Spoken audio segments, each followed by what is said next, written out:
Hello, friends. Brett the Comic Novice here. And when it comes to Dan Slott, I am basically a novice. I've read a total of 3 comic books written by him and really don't know him other than what I hear on Comics YouTube, which is he is a very polarizing figure, either a good writer and bad online persona, or a bad writer and also a bad online persona, depending on who you listen to.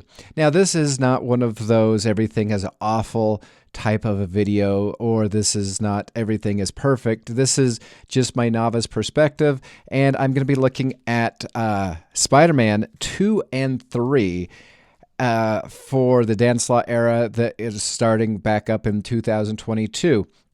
And I previously did a review of the first issue, which I thought was very compelling, very intriguing. And I knew going into it, it was going to spin off from the Spider-Verse, which was a 5-part series that I did not have any interest in reading. And I felt as though it was very self-contained in the first issue.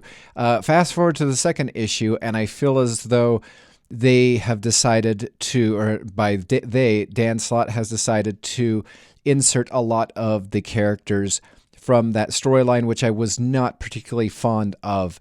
The second issue actually held my attention and was very intriguing, leading me to excitedly peel open the third issue of the Spider-Man series by Dan Slott. And it was at this point in time that I feel as though the importance of Peter Parker as Spider-Man kind of took a backseat. And at least for the next little while, we are going to be looking at promoting a lot of these new Spider-Verse characters that were in the miniseries that led up to this title. And it says it's an ongoing title. I'd be kind of curious to find out if after 6 issues it still is ongoing, or is this just a continuation of the Spider-Verse? Because in essence, we have killed off, or not we, Marvel, Dan Slott has killed off Spider-Man in his own comic book. Now, he is currently in Amazing Spider-Man, and there is a dark web series that is currently underway that I have not taken a single glance at, even though I'm very intrigued and will probably take a dive into that.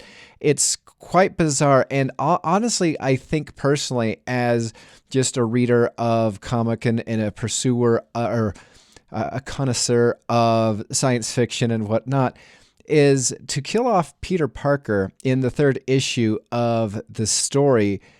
I feel as though it's a cheap stunt, in all honesty, because it's going to just end with Peter Parker returning. Now, in the first issue, we did get Spider-Woman, who I feel as though they could have, and I don't know if she has an ongoing book, but they could have done something to bring her back, or maybe this dark web series could bring her back. But I feel as though that this is just going to be easily capped off. It's going to be an easy paint by numbers. These Into the Spider-Verse people are going to get more of a spotlight. I think probably just to kind of, try to shine a light on a couple of them to see if any of them stick. Because according to my knowledge, that, Silk was a spinoff and she's gotten her own book. We have Gwenpool, who's got her own book. Obviously, Miles Morales has his own book, and so far issue number 1 is great. Really looking forward to issue number 2.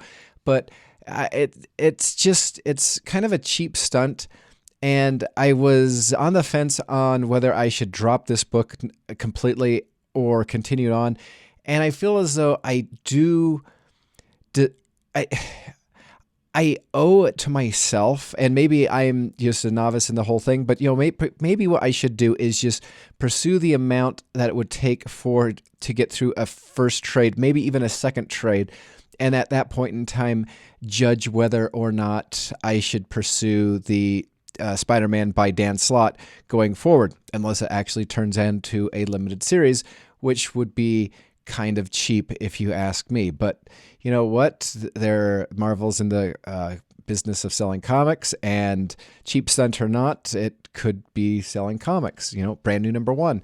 Anyway, that's my thoughts on the current state of the Spider-Man book by Dan Slott. What are your thoughts? Thank you, everybody who's sent me some very nice emails and messages. If there's any comics that you think I should try, give me, share them in the comments below. I do read practically everything. So yeah, I appreciate that. Thank you for watching. Thank you for downloading, upvoting if you'd like to, subscribing. I do appreciate it. It makes me feel, I'm doing something right. And yeah, until next time, I will see you in the dollar bins.